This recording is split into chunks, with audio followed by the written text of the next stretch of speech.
तो दोस्तों आपका स्वागत है। दोस्तों आज की वीडियो में हम खेत का नाप निकालना सीखेंगे। दोस्तों अगर आपका खेत वर्गाकार या आयताकार हो उसका नाप आप बड़ी ही आसानी से निकाल सकते हैं। यहाँ पर आज की वीडियो में हम समलम चतुर्भुज के आकार का जो खेत है उसका क्षेत्रफल निकालना सीखेंगे। यहाँ पर जो खेत आपको दिखाई दे रहा है इस खेत की सभी भुजाएं अलग अलग लेंथ की हैं। ये 45 फीट की है, ये 43 फीट की है, ये 30 फीट की और ये 40 फीट की। दोस्तों इस प्रकार के खेत का क्षेत्रफल निकालना बड़ा ही आसान है। आपको क्या करना है, इस वीडियो को लास्ट तक देखना है और आप इसे अच्छे से जान जाएंगे। दोस्तों इस प्रकार के खेत का क्षेत्रफल निकालने के दो तरीके हैं।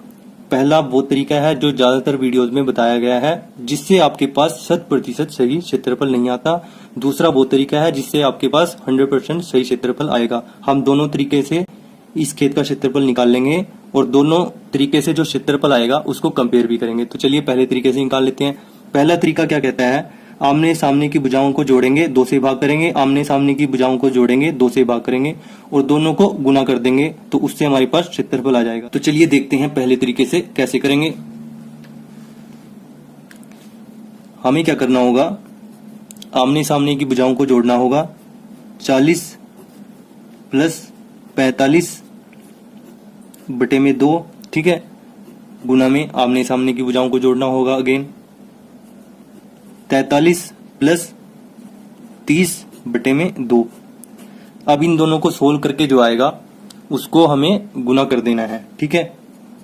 40 और 45 कितना बनेगा, 85 बटे में 2 गुना ये कितना बनेगा 3, 7 बटे में 2, ठीक है। अब इसको हल कर लेते हैं। 85 को 2 से भाग देंगे, हमारे पास आ जाएगा 42.5 42.5 और 73 को 2 से भाग देंगे, हमारे पास आ जाएगा 36.5, ठीक है। अब इन दोनों को गुना करके हमारे पास आ जाएगा 1551.25 स्क्वायर फीट। तो ये आपका क्षेत्रफल आया, ठीक है। इन दोनों को आप कैलकुलेटर की मदद से गुना कर सकते हैं, ठीक है दोस्तों। तो पहले तरीके से हमारे पास क्षेत्रफल कितना आया, 1551.25 स्क्वायर फीट। दोस्तों इस प्रकार से जो खेत का क्षेत्रफल निकाला जाता है वो 100% सही नहीं होता, तो इसीलिए हम दूसरे तरीके से भी खेत का क्षेत्रफल निकाल लेंगे। तो चलिए दूसरा तरीका देखते हैं। दोस्तों दूसरे तरीके से इस खेत का क्षेत्रफल निकालने के लिए हमें क्या करना होगा, समलम चतुर्भुज के आकार के खेत को 2 भागों में बांटना होगा, यानी हम D बिंदु को B से मिलाएंगे। तो चलिए मिला देते हैं। तो दोस्तों यहाँ पर D बिंदु को B से मिलाने के बाद ये समलम चतुर्भुज आकार का जो खेत है वो 2 त्रिभुजों में बंट गया है। पहली त्रिभुज है ABD, दूसरी त्रिभुज है BDC। इन दोनों त्रिभुजों का जो क्षेत्रफल होगा उनका जोड़ करके ही पूरे खेत का क्षेत्रफल हम निकाल सकते हैं, ठीक है। तो पहली त्रिभुज का क्षेत्रफल निकालने से पहले हम DB की लंबाई क्या होगी वो जान लेते हैं। अब DB की लंबाई मापने के 2 तरीके हैं। पहला तरीका तो ये है कि ये हमारे पास ABD त्रिभुज क्या बनी है, समकोण त्रिभुज, ठीक है। तो पाइथागोरस प्रमेय लगाकर हम इसे माप लेते हैं, ठीक है। तो चलिए पहली त्रिभुज लिख लेते हैं यहाँ पर, त्रिभुज ABD में, ठीक है। ABD त्रिभुज क्या है, समकोण त्रिभुज है। इसमें क्या है, पाइथागोरस का प्रमेय हम लगाएंगे यहाँ पर।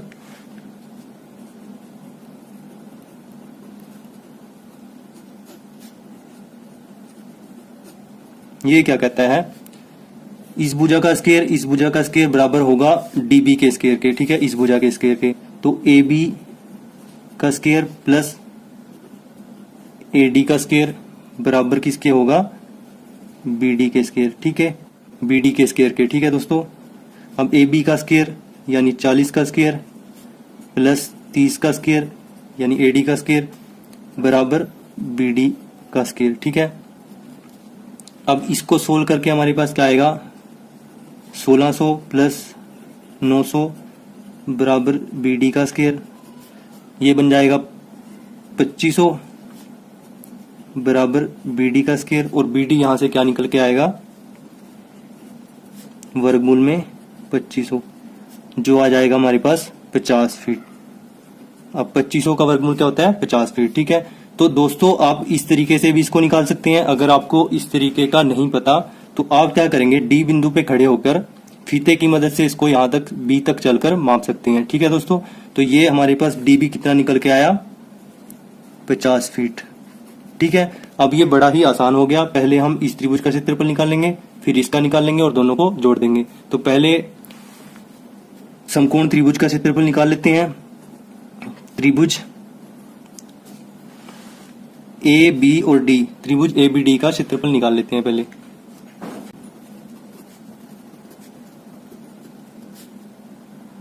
तो त्रिभुज ए बी डी का क्षेत्रफल निकालने के लिए हम क्या करेंगे, सबसे पहले तीनों भुजाओं को जोड़ देंगे और 2 से भाग दे देंगे। ठीक है, तो जोड़ते हैं तीनों भुजाओं को,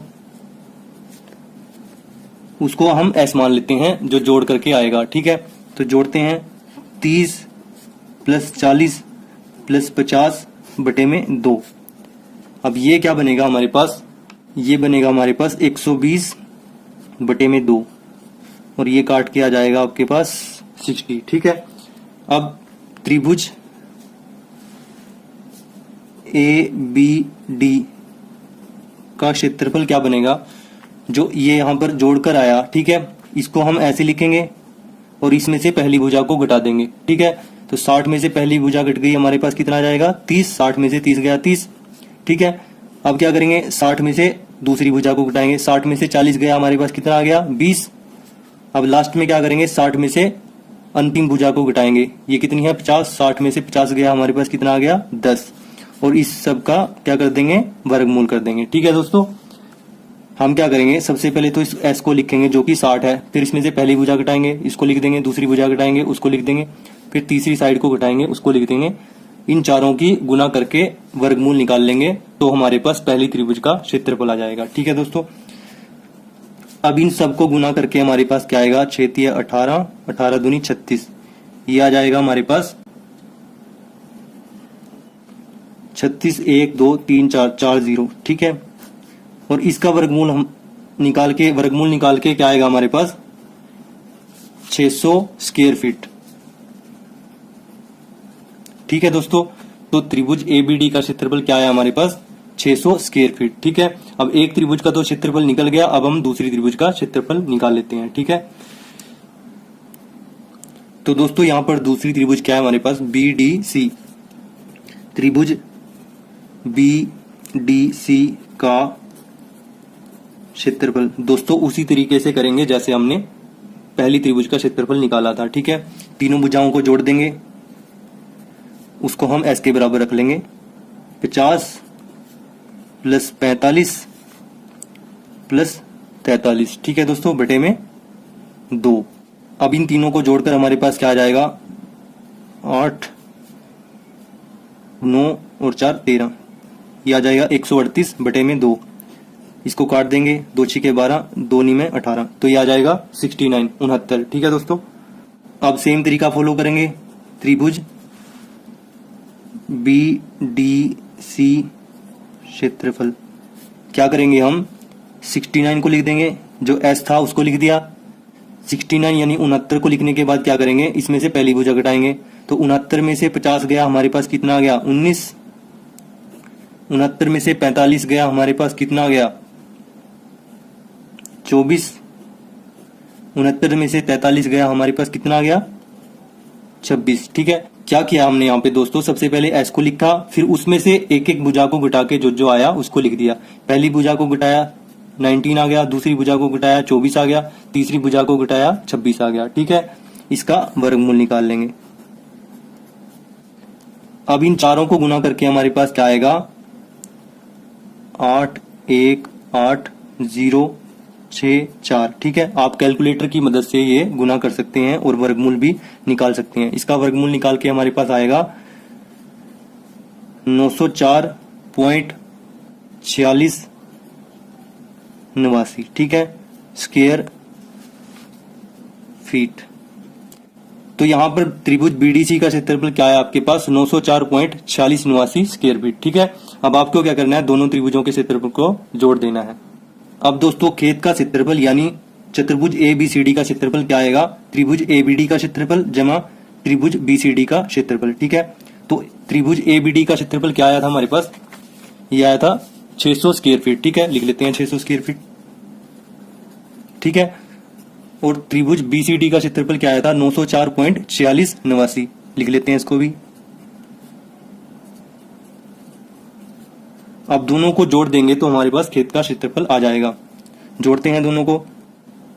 4689 तो ऐसे रहेगा, 904 जमा में 600 कितना बनेगा 1504। ठीक है दोस्तों, तो हमारे पास क्या क्षेत्रफल आया 1504.4689 स्क्वायर फीट। ठीक है दोस्तों, आई होप यहां तक आपको अच्छे से समझ में आया होगा। अगर आपको कहीं पे डाउट है तो आप वीडियो को एक बार दोबारा देखें, आपका वो डाउट अवश्य ही क्लियर हो जाएगा। तो दोस्तों अब हम कंपेयर करते हैं कि पहले जो तरीका था उससे क्या क्षेत्रफल आया था और दूसरे तरीके से क्या क्षेत्रफल आया। ठीक है, तो पहले तरीके से क्षेत्रफल क्या आया था हमारे पास, यह आया था 1551.25 स्क्वायर फीट। ठीक है, और दूसरे तरीके से क्या आया हमारे पास 1504.4689 स्क्वायर फीट। तो दोनों क्षेत्रफल में लगभग 47 का डिफरेंस है। ठीक है, जो ये दूसरे तरीके से क्षेत्रफल हमने निकाला वो सही तरीका है, उससे 100% क्षेत्रफल निकलता है। तो दोस्तों आपको यही तरीका फॉलो करना है। ये वाला तरीका अधिकतर वीडियोस में बताया गया है, इसको आपको फॉलो नहीं करना है। दूसरे वाले तरीके को अगर आप फॉलो करोगे तो आपके पास 100% सही क्षेत्रफल आएगा। आई होप यहां तक आपको अच्छे से समझ में आया होगा। अगर आपको कहीं पे डाउट है तो आप वीडियो को एक बार दोबारा देखें। फिर भी अगर आपको डाउट रहता है तो कमेंट बॉक्स में जरूर पूछें। अगर आपको ये वीडियो अच्छी लगी तो वीडियो को लाइक करना, दोस्तों के साथ शेयर करना, चैनल पर नए हो तो चैनल को सब्सक्राइब जरूर कर लेना। Thanks for watching this video.